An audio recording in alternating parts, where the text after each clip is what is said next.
Anti-Israel protesters interrupt Huckabee hearing, attack Trump nominee's faith.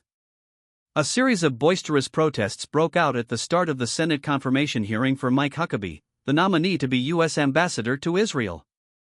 Capitol police officers forcibly removed several protesters at three separate moments during the few minutes as Huckabee delivered his opening statement. The activists shouted messages like "Jews say no" and "Free Palestine," and claimed Huckabee misuses Christianity to justify ethnic cleansing. "Israel and U.S. have desecrated the Holy Land, stop the ethnic cleansing," shouted another protester. "The good news is they're not members of my family, which might be the case protesting me sometimes," Huckabee quipped. Later on, a fourth set of protesters interrupted the hearing, prompting an annoyed Senate Foreign Relations Committee Chairman Jim Risch, Republican Idaho, to sigh and say, "All right, out." Huckabee is set to answer questions from the Senate Foreign Relations Committee, alongside Kevin Cabrera, nominee for ambassador to Panama, and Reed Rubenstein, nominee for legal advisor to the Department of State. Trump nominated Huckabee, a staunch Israel supporter and evangelical Christian who served as governor of Arkansas, to take up the critical post as he works to end the 17-month war in Gaza. Huckabee has described himself as an unapologetic, unreformed Zionist. During his opening statement, he described Israel as holy ground to Jews, Christians, and Muslims.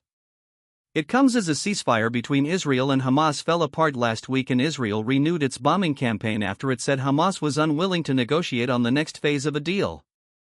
Huckabee expressed support for Trump's return to a maximum pressure policy on Iran as the regime draws closer to building a nuclear weapon. "Iran cannot have a nuclear weapon and it is better to bankrupt them than it is to bomb them," he said. Asked about his previous comments supporting Israel's annexation of the West Bank, Huckabee emphasized that he would be serving at the prerogative of the president. "I have previously supported it. Yes, sir. But it would not be my prerogative to make that the policy of the president." He was then asked if he supported Israel annexing Gaza. Once again, it would be the prerogative of the president.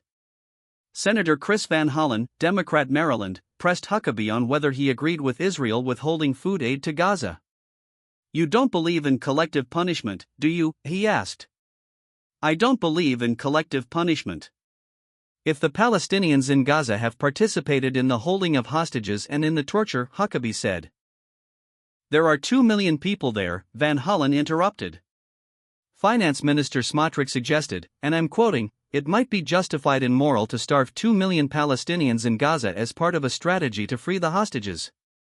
Simple question, do you disagree with Finance Minister Smotrich? "As you know, an ambassador doesn't get to argue with the people of the country," Huckabee said.